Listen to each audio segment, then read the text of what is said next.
Hey everyone, welcome to the channel. Get this, history isn't just dates and dusty old books. Sometimes it's downright bizarre. I mean, you think you know the past, right? You learn about wars, presidents, big inventions. But what about the stuff they don't teach you in school? The weird, the wacky, the wait what moments that make you question everything. We're talking about timelines that don't make sense, wars started over the silliest things, and traditions that are just out there. It's the kind of stuff that makes you go, no way that actually happened. But it did, and it's fantastic. We've gone through the history books, we've done the digging, and we've found some absolute gems for you today. These are the stories that are too strange for the textbooks, the facts that sound like they were made up over a late-night talk show monologue. You're going to hear about ancient empires overlapping with modern universities, animals winning wars against humans, and some of the most ridiculous laws and inventions you can possibly imagine. Honestly, some of this stuff is so crazy, you'll have to see it to believe it. So get ready to have your mind blown, because we're about to take a deep dive into the weirdest side of history. Here are 21 of the weirdest, most unexpected facts from history you've probably never heard. Trust me, you're going to want to stick around for all of these. Now it's going to be a wild ride. Let's get into it. All right, let's start with a real timeline bender. Think about ancient Egypt. You're picturing pyramids, pharaohs, hieroglyphics, the whole deal, right? And when you think of the most famous Egyptian ruler, who comes to mind? Cleopatra, of course. She's the icon of that ancient world. Now think about the Great Pyramid of Giza, that massive, incredible structure that's been standing for thousands of years. You'd assume Cleopatra was around when that thing was being built, or at least pretty close to it. It just feels right, doesn't it? They're both ancient Egypt. Well, get ready for this. Cleopatra lived closer in time to the 1969 moon landing than she did to the construction of the Great Pyramid. I'm not kidding. Let's break it down. The Great Pyramid was finished around 2560 BC. Cleopatra lived from 69 BC to 30 BC. That's a gap of about 2,500 years between her and the pyramid. Now, the moon landing was in 1969. The time between Cleopatra's death and Neil Armstrong taking that one small step is just under 2,000 years. So she's about 500 years closer to us putting a man on the moon than to her own country building its most famous landmark. Isn't that insane? It completely messes with your perception of ancient history. It shows just how incredibly long the ancient Egyptian civilization lasted. To Cleopatra, the pyramids were already ancient, mysterious monuments just like they are to us. She was probably looking at them and wondering how they were built, the same way we do. It's like finding out that Shakespeare lived closer to the invention of the iPhone than to the Roman Empire. It just doesn't compute, but it's totally true. Mind blown. Okay, here's another one that plays with your sense of time. Picture Paris in the late 1880s. What's the big news? The Eiffel Tower, right? That giant iron lattice structure being built for the 1889 World's Fair. It was the peak of modern engineering, this symbol of a new era. It feels so quintessentially old-world European, like something from a classic black and white photograph. It's a landmark that screams history. You imagine people in top hats and corsets strolling by, marveling at its construction. Now, let's hop across the pond to Atlanta, Georgia. What's a symbol of modern American culture? Coca-Cola. That iconic red and white logo, the classic bottle shape. It feels so now. It's the taste of the 20th century of pop culture, movies, and global branding. It seems like a much more recent invention, something that came along with cars and electricity becoming commonplace. You'd never put it in the same category as a 19th century Parisian monument. But here's the twist. Coca-Cola was invented before the Eiffel Tower was finished. That's right. The recipe for Coke was created by John Pemberton in 1886. Construction on the Eiffel Tower didn't even start until 1887 and wasn't completed until 1889. So people in Atlanta were already sipping on that sweet, bubbly soda, while Parisians were still watching Gustave Eiffel's tower slowly rise into the sky. It's wild to think that these two things, one that feels so historic and one that feels so modern, actually overlapped like that. Someone could have theoretically been drinking a Coke while reading a newspaper about the tower's progress. Close your eyes and picture a samurai. You see the armor, the katana, the top knot. It's the image of feudal Japan, a world of honor codes and epic battles that feels like it belongs in a totally different, almost mythical era. It feels ancient, like something hundreds and hundreds of years before the modern world really kicked off. It's a world completely separate from, say, the American Civil War. Now picture Abraham Lincoln, the tall hat, the beard, the Gettysburg Address. He's the face of 19th century America, a time of steam trains, industry, and gritty black and white photographs. It's a world that feels much more grounded and familiar to us. You would never, ever imagine these two worlds coexisting. A samurai and Abraham Lincoln feel like they belong in completely different history books, let alone on the same planet at the same time. But they did. The samurai class wasn't abolished in Japan until the 1870s. That means there were actual, real-life samurai walking around Japan while Abraham Lincoln was President of the United States. And get this for another layer of crazy, the first fax machine was patented in 1843. So, while Lincoln was dealing with the Civil War and samurai were still a part of Japanese society, the technology to send a fax already existed. A samurai could have theoretically received a fax. It's a collision of worlds that just breaks your brain. Let's talk about education and empires. When you think of ancient civilizations in the Americas, the Aztec Empire is one of the big ones. Tenochtitlan, their incredible capital city built on a lake, their complex society, their pyramids. It all feels deeply ancient, like the bedrock of Mesoamerican history. We think of them as one of the foundational empires of the so-called New World, a civilization that rose and fell long before the modern era really began. Their founding is a major historical milestone. Now, switch gears to England.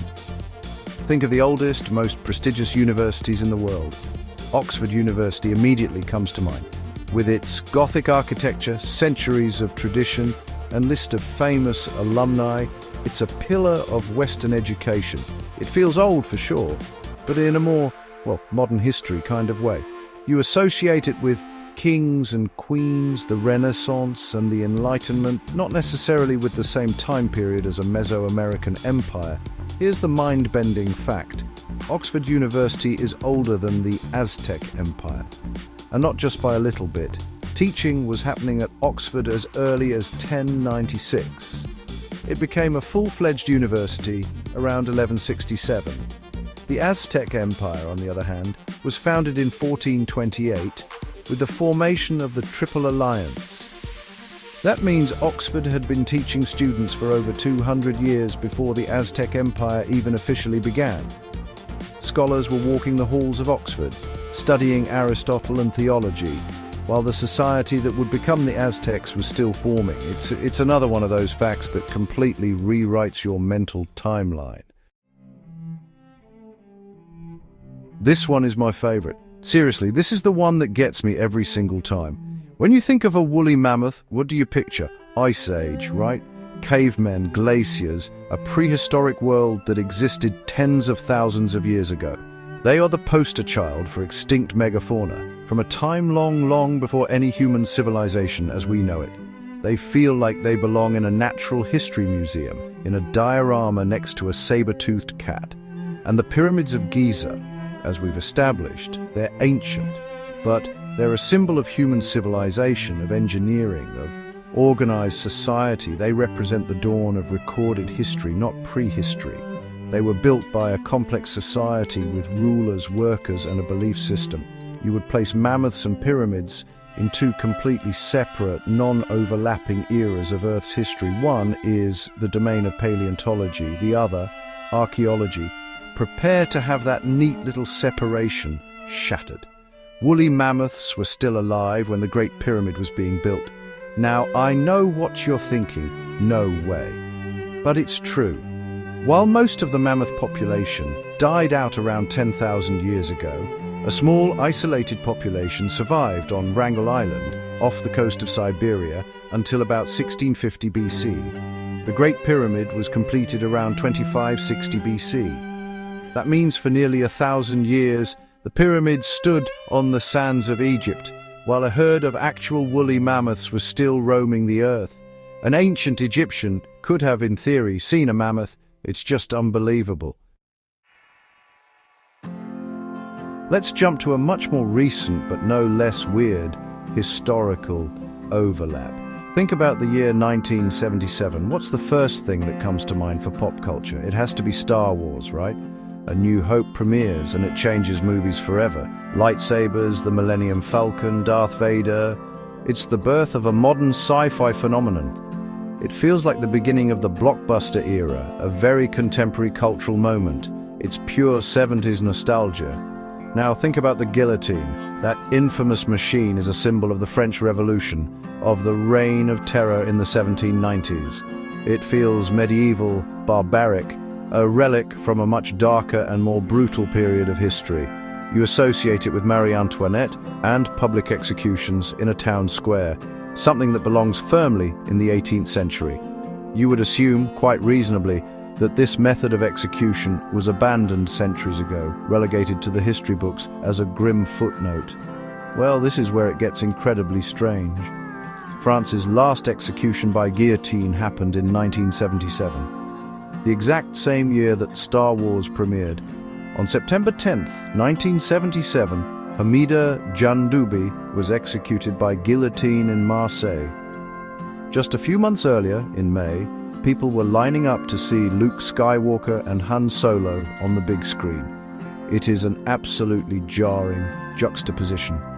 While one part of the world was looking to the stars and a galaxy far, far away, another was still using a method of execution straight out of the 1700s. It's a chilling reminder of how different parts of the world can exist in what feel like completely different centuries at the exact same time. Okay, history is full of wars. Wars over land, wars over religion, wars over power. But have you ever heard of a war against birds? And not just any birds, emus. Big, flightless, and apparently very, very tough. Welcome to Australia in 1932 and the scene of the Great Emu War. After World War I, many Australian veterans were given land to farm in Western Australia. The only problem was, their land was also prime territory for about 20,000 emus migrating inland after their breeding season. These emus were not polite guests. They were destroying crops, trampling fences, and basically causing chaos for these struggling farmers. So the farmers, being ex-soldiers, went to the government for help.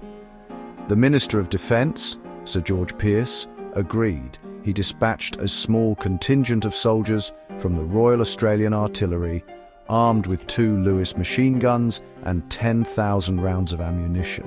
It was supposed to be an easy win. Man versus bird. What could go wrong? Well, everything. The emus, it turned out, were tactical geniuses. They were incredibly fast, and when fired upon, they would split into small groups and run in all directions, making them impossible targets. The soldiers used up thousands of rounds of ammunition and managed to kill maybe a few dozen birds. The media had a field day, calling it a complete humiliation. After about a week of this feathered fiasco, the military withdrew in defeat. The emus had won.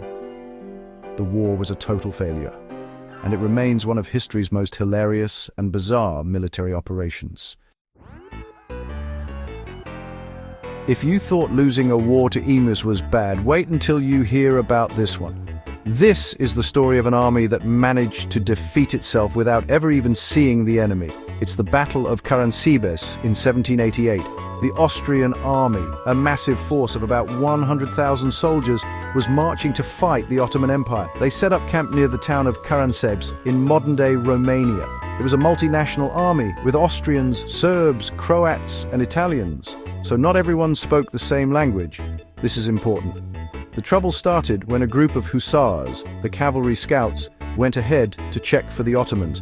They didn't find any, but they did find some local Romani people who sold them a whole bunch of schnapps, so naturally they started drinking. A little while later, a group of infantry soldiers crossed the river and found the hussars having a party. The infantry wanted in on the booze, but the hussars refused to share. An argument broke out, a shot was fired, and chaos erupted. In the drunken confusion, some soldiers started shouting, "Turci, Turci," which means the Turks. The Turks, the hussars, thinking the Ottomans were actually attacking, fled back towards their own camp. The soldiers in the camp heard the shouting and the commotion, and in the darkness they thought it was a real Ottoman cavalry charge. An officer, trying to restore order, yelled, "Halt! Halt!" But the non-German-speaking soldiers misheard it as Allah, Allah, the Ottoman battle cry. Panic took over the entire army. They started firing at each other, at shadows, at anything that moved. The army completely disintegrated and fled in the night. When the real Ottoman army showed up 2 days later, they found 10,000 dead and wounded Austrian soldiers and a completely abandoned camp. They won without firing a single shot. Wars have been started for a lot of reasons, but this one might take the cake for the most specific. We're talking about the War of Jenkins's ear. Yes, you heard that right. An entire war sparked by a single severed ear. The year is 1731. Tensions are high between Great Britain and Spain over trade rights in the Americas. British smugglers are constantly clashing with the Spanish Coast Guard, who are trying to enforce their trade monopoly. Enter Robert Jenkins, a British sea captain. His ship, the Rebecca, was boarded by the Spanish Coast Guard off the coast of Florida. The Spanish commander, Julio Leon Fandino, accused Jenkins of smuggling. As a punishment and a message to other British captains, he allegedly sliced off one of Jenkins' ears with his sword. According to the story, Fandino told Jenkins, "Go, and tell your king that I will do the same, if he dares to do the same." He then supposedly handed the ear back to Jenkins. For 7 years, nothing much happened. But Jenkins held on to his ear, pickled in a jar. In 1738, with anti-Spanish sentiment rising in Britain, Jenkins was brought before a committee of the House of Commons. He reportedly produced the shriveled, severed ear as dramatic evidence of Spanish aggression. The story, whether entirely true or heavily embellished, caused a public outcry. The British public demanded revenge. The pressure on the government was immense, and in 1739, Great Britain declared war on Spain, all because of Captain Jenkins and his pickled ear. We've had long wars, we've had weird wars. Now let's talk about the shortest war in recorded history. If you blinked, you might have missed it. This is the Anglo-Zanzibar War, fought on August 27, 1896. The whole thing lasted, get this, 38 minutes. That's shorter than an episode of your favorite sitcom. It's probably shorter than it takes for you to get ready in the morning. So, what could possibly happen in just 38 minutes to qualify as a war? The backstory is classic 19th century colonialism. The small island sultanate of Zanzibar was under British influence. When the pro-British sultan died, his cousin, Khalid bin Bargash, seized power in a coup without British approval. The British were not having it, and they preferred their own candidate and saw this as a direct challenge to their authority in the region. They issued an ultimatum to Khalid: stand down and leave the palace by 9 o'clock a.m. on August 27th, or face the consequences. Khalid, perhaps overestimating his own strength, refused. He barricaded himself in the palace with about 2,800 men and a few old cannons. The British, meanwhile, had assembled a fleet of 5 warships in the harbour. At 9 o'clock sharp, the deadline passed. At 9:02 a.m., the British ships opened fire. The palace, made mostly of wood, was no match for modern naval artillery. It was immediately set ablaze. By 9:40 a.m., the palace flag was shot down. The Sultan's forces had surrendered, and Khalid had fled to the German consulate. The war was over. Casualties on the Zanzibar side were around 500. The British had one sailor slightly injured. It was a swift, brutal, and incredibly short demonstration of British naval power. From the shortest war to a war that almost happened over a pig. This is one of those moments in history where things could have gone very, very wrong over something incredibly stupid. The year is 1859, and the place is the San Juan Islands, located between the mainland United States and Vancouver Island. The problem was, both the United States and Great Britain claimed ownership of these islands. Americans had settled on one side, and the British Hudson's Bay Company had a sheep ranch on the other. Tensions were simmering. On June 15, 1859, an American farmer named Lyman Cutler went out and found a large black pig rooting around in his potato patch. This wasn't the first time. Fed up, Cutler shot and killed the pig. It turned out the pig belonged to an Irishman named Charles Griffin, who was an employee of the Hudson's Bay Company. Cutler offered to pay Griffin $10 for the pig, but Griffin demanded $100. Cutler said he wouldn't pay that much for a pig that was trespassing, and the argument escalated. Things got out of hand fast. The British authorities threatened to arrest Cutler. The American settlers called for military protection. The United States sent in a company of soldiers under Captain George Pickett, yes, the same guy from Gettysburg. The British responded by sending 3 warships. For weeks, the two global superpowers stood on the brink of war, with hundreds of soldiers and cannons aimed at each other, all because of a dead pig and some potatoes. Thankfully, cooler heads prevailed. Both sides agreed to a joint military occupation of the island until the border dispute could be settled peacefully, which it was in 1872. But for a moment there, the pig war was very, very real. All right, let's move from wars to weird traditions. And folks, it doesn't get much weirder than this. Welcome to Castrillo de Murcia, a village in Spain, and their annual festival of El Colacho, or the Baby Jumping Festival. Yes, you read that correctly. Baby jumping. The tradition dates back to 1620 and is part of the Catholic feast of Corpus Christi. It's a ritual meant to cleanse babies of original sin and protect them from evil spirits and illness.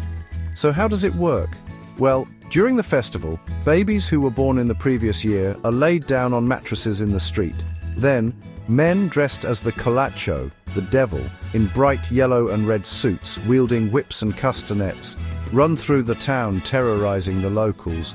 The grand finale is when these devils take a running leap and jump clear over the rows of babies lying on the mattresses. It's a sight to behold. As you can imagine, it looks incredibly dangerous. A guy in a crazy costume literally hurdling over infants. The Pope has even asked Spanish priests to distance the church from the tradition, as the Catholic Church teaches that baptism is what cleanses original sin, not a man dressed as the devil jumping over you. But the villagers insist it's a sacred tradition and that no baby has ever been injured. It's a classic example of a local folk belief that has survived for centuries, no matter how bizarre it looks to the outside world. If you thought jumping over babies was wild, how about chasing a wheel of cheese down a ridiculously steep hill? Let's go to Gloucestershire, England for the annual Cooper's Hill Cheese Rolling and Wake. This event is exactly what it sounds like. A 9-pound round of double Gloucester cheese is sent rolling down a near vertical hill, and hundreds of competitors go tumbling, sliding and falling down after it. The first person to cross the finish line at the bottom wins. The cheese. The hill is no joke. It has a gradient of 1 to 2, meaning it's incredibly steep and uneven. People get injured every single year. We're talking sprained ankles, broken bones, concussions. The local ambulance service is always on standby. It's basically controlled chaos. Officially, the event was cancelled in 2010 due to safety concerns, but that hasn't stopped anyone. Every year, an unofficial event happens anyway, run by loyal locals and attended by people from all over the world who want to test their mettle against the hill. The origins of the tradition are a bit murky. Some say it's a pagan ritual to celebrate the start of summer. Others say it was about maintaining grazing rights on the common land. Whatever the reason, it has evolved into one of the world's most famous and dangerous folk sports. It's a testament to the human spirit's desire to do something completely absurd and potentially painful. All for the glory of winning a big wheel of cheese. You have to respect the commitment. Okay, this one is going to sound not great, but stick with me, there's a modern update. For centuries, the small Spanish town of Manganeses de la Polvorosa had a festival called the Salto de la Cabra, which translates to the goat jump. During the festival, in honor of the town's patron Saint Vincent, a young goat would be thrown from the top of the church bell tower about 50 feet high into a crowd of villagers below. The villagers would hold up a large canvas sheet to catch the goat as it fell. According to local legend, the tradition started when a priest's goat, which miraculously provided milk for everyone, climbed the bell tower. It fell, but was saved by the quick-thinking villagers who caught it in a blanket. So, they decided to reenact this miracle every single year. For centuries, a live goat was tossed off the tower. Animal rights groups, for obvious reasons, were not fans of this. After years of protests and international pressure, the tradition was finally banned in 2002. The town was fined, and the practice of throwing a live animal was stopped. But the festival continues. Today, instead of a real goat, they throw a plush, stuffed toy goat from the bell tower. The villagers still gather below to catch it, keeping the spirit of the tradition alive without, the animal cruelty part. It's a wild story of how even the most shocking traditions can evolve over time. You've probably heard the term draconian used to describe laws that are excessively harsh or severe. Well, that word comes from a real person. Draco, an ancient Athenian lawmaker who lived in the 7th century BC. He was the first recorded legislator of Athens, and his job was to create a written code of laws for the city-state to replace the system of oral law and blood feuds. His solution was intense. Draco's legal code was famously and brutally simple. The punishment for almost every single crime was death. Did you steal a cabbage? Death. Were you convicted of being lazy? Death. Murder. You guessed it. Death. The laws were said to be written not in ink, but in blood. When asked why he set the death penalty for most offences, Draco supposedly replied that small crimes deserved death, and he could find no greater punishment for the large ones. The laws were so harsh that they didn't last long. They were mostly repealed by the lawmaker Solon about a generation later, who created a much more balanced and nuanced legal system.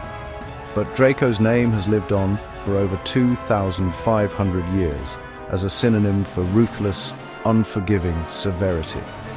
It's a fascinating look at an early attempt at codified law, where the solution to crime was just to make the punishment as extreme as humanly possible for everything. It makes getting a parking ticket seem not so bad, doesn't it? Let's jump to England for a law that is still on the books today, even though it's completely obsolete. Back in 1313, King Edward II passed a law called the Statute Forbidding Bearing of Armour. This law actually makes it illegal for any member of Parliament to enter the Houses of Parliament while wearing a full suit of armour. It also forbids them from carrying a weapon. And yes, it's a real, actual law that has never been repealed. You really have to imagine the context here. In the 14th century, politics was a bit more confrontational. Lords and barons would often show up to Parliament with their own private armies and wearing full-plate armour as a form of intimidation. I mean, just imagine trying to have a debate about tax policy when the guy across the aisle is dressed like a tank and has a giant sword on his hip. It wasn't exactly conducive to peaceful political discourse, so this law was passed to basically tell everyone to chill out and leave their battle gear at home. Of course, today the law is completely ridiculous. The idea of an MP showing up for Prime Minister's questions, dressed like a knight from Monty Python, is absurd. But because it's never been officially taken off the books, it is still technically illegal. It's a fantastic example of a legal fossil, a law that has survived for over 700 years, long after its original purpose has vanished. Every now and then, a politician will bring it up as a joke, reminding everyone of this bizarre medieval rule that still governs the halls of British democracy. Rulers have taxed a lot of things over the years: property, income, goods. But what about beards? Yes, beards. In 1698, Tsar Peter the Great of Russia returned from a tour of Western Europe. He was determined to modernize his country and make it more like the enlightened nations he had visited. And to him, one of the most obvious signs of Russian backwardness was the long, traditional beards worn by Russian men. In Europe, men were clean-shaven, so Peter decided to wage a war on beards. He instituted a beard tax. Any man who wanted to keep his facial hair had to pay an annual tax. The amount varied depending on your social status. Wealthy merchants paid a lot while peasants paid less. If you paid the tax, you were given a special token, a beard coin, that you had to carry with you at all times to prove you were legally bearded. The token was inscribed with the words, "The beard is a superfluous burden, and what if you couldn't or wouldn't pay the tax?" Well, Peter wasn't messing around. Guards were authorized to publicly and forcibly shave anyone they found with an untaxed beard, right there on the spot. This was deeply offensive to many Russians, especially the old believers, for whom a beard was a religious requirement. But Peter was relentless in his quest for a clean-shaven, westernized Russia. It's honestly one of history's most bizarre and personal forms of taxation. Let's talk about Napoleon Bonaparte. Powerful general, emperor of France. But what about his wife, Josephine? She had her own quirks. Josephine was a huge animal lover and kept an extensive menagerie at their home, the Château de Malmaison. She had kangaroos, emus, black swans, but her absolute favorite was a female orangutan from Borneo named Rose. And Rose wasn't just a pet, she was treated like a member of high society. Josephine was completely smitten with this orangutan. She would dress Rose in elegant white chemises and have her join the family for meals. According to contemporary accounts, Rose would sit at the dinner table with guests, use a knife and fork with surprising dexterity, and drink wine from a glass. She apparently had impeccable table manners, better than some of the human guests, I'm sure. She was a regular at Josephine's high society dinner parties. Can you just imagine that scene? You're a diplomat or a duchess, invited to dinner with the Empress of France. You sit down at this lavish table, and next to you is an orangutan in a dress, politely eating her food with a fork. It's the height of eccentricity. It shows a side of the Napoleonic era that you definitely don't learn about in history class. It wasn't all wars and political intrigue. Sometimes it was just an empress having dinner with her pet ape. Let's move from historical oddities to some bizarre inventions. And this one is a modern classic of weird tech. Have you ever wished you could show your emotions with a flick of your ears, like a cat or a dog? Well, a Japanese company called NeuroWear made that possible. In 2011, they released the Nekomimi cat ears. It's a headband with two fluffy robotic cat ears that move based on your brain waves. I'm not making this up. The headband has a sensor that rests on your forehead and an ear clip that monitors your brain's electrical activity. Those are EEG signals, by the way. The device analyzes your brain waves to determine if you're focused, relaxed, or in the zone. When you're concentrating hard, the ears perk straight up. When you're relaxed and calm, they droop down. And when you're interested in something and relaxed at the same time, what they call the zone, the ears wiggle back and forth. It's a piece of wearable technology that literally broadcasts your mood to everyone around you. It became a huge hit at anime conventions and in Japanese pop culture. It's this perfect blend of cute, creepy, and futuristic. The idea that we can now wear our brain activity as a fashion accessory is just a sign of the times we live in. It's an invention that feels like it's straight out of a science fiction movie, but it's completely real. What a time to be alive. Speaking of bizarre inventions, let's go back to the turn of the 20th century, a time of great industrial innovation. People were obsessed with efficiency and assembly lines, and one inventor took that obsession to a very personal place: shaving. In 1898, an inventor came up with the mass shaving machine. The goal was to make shaving faster and more efficient by shaving multiple men at once, like a factory assembly line for faces. The patent drawings for this thing are incredible. It shows a row of men sitting in chairs, their chins resting in padded yokes. A complex system of machinery, powered by a single motor, would move a series of brushes and razors from face to face. First, a brush would come along and apply lather to all the men in the row. Then a series of razors, mounted on a moving bar, would sweep across and shave them all simultaneously. It was supposed to be the future of barbering. Thankfully, this terrifying contraption was never actually built. Can you imagine the safety issues? One guy sneezes and suddenly everyone's face is sliced up. The razors wouldn't account for different face shapes, moles, or anything. It was a classic example of an idea that prioritized mechanical efficiency over common sense and human safety. It's a hilarious and slightly horrifying glimpse into the mindset of some inventors at the time, who thought any process could be improved by adding more gears and motors. Let's wrap up our list of weird inventions with one that was all about style. In the early 1960s, the Goodyear Tire and Rubber Company had a bright idea. Literally, they developed illuminated tires. The tires were made from a single piece of synthetic rubber and were completely translucent. Inside the wheel rim, they mounted a series of light bulbs. When you switched them on, the entire tire would glow from within. You could even get them in different colors. The goal was purely aesthetic. It was the space age, a time of futuristic car designs and flashy chrome. Glowing tires seemed like the next logical step in automotive coolness. Goodyear showed them off on concept cars, and they looked incredible. Especially at night, it was like something out of the movie Tron, but decades earlier. People were fascinated by the idea of driving around on wheels of light. But there were a few problems. First, the translucent rubber just wasn't as durable as regular carbon black-filled rubber. They wore out quickly. Second, the heat from the light bulbs could actually melt the rubber. And finally, driving through puddles could cause the electrical system to short-circuit. Plus, they were incredibly difficult to keep clean. Despite looking amazing, they were a complete practical failure.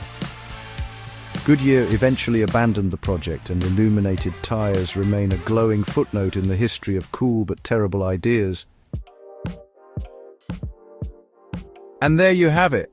21 of the most bizarre, mind-bending, and downright hilarious facts from history. From wars against emus and pigs, to taxes on beards and babies being jumped over by devils, the past is so much stranger than we're taught in school.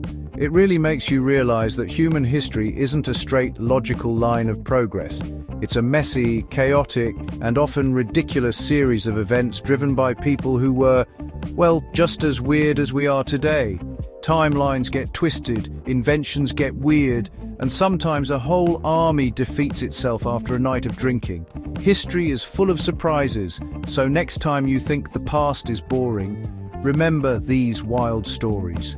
These are the tales that give history its color and its character. They remind us that behind the grand dates and famous names are real people and real situations that were often absurd. The world has always been a strange place, and digging up these forgotten oddities is one of the most fun parts of learning about where we came from.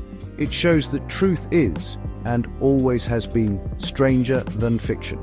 I hope you had as much fun learning about these as I did sharing them. It just goes to show you, there's always something new and unbelievable to discover. Which fact blew your mind the most? Was it the mammoths and pyramids?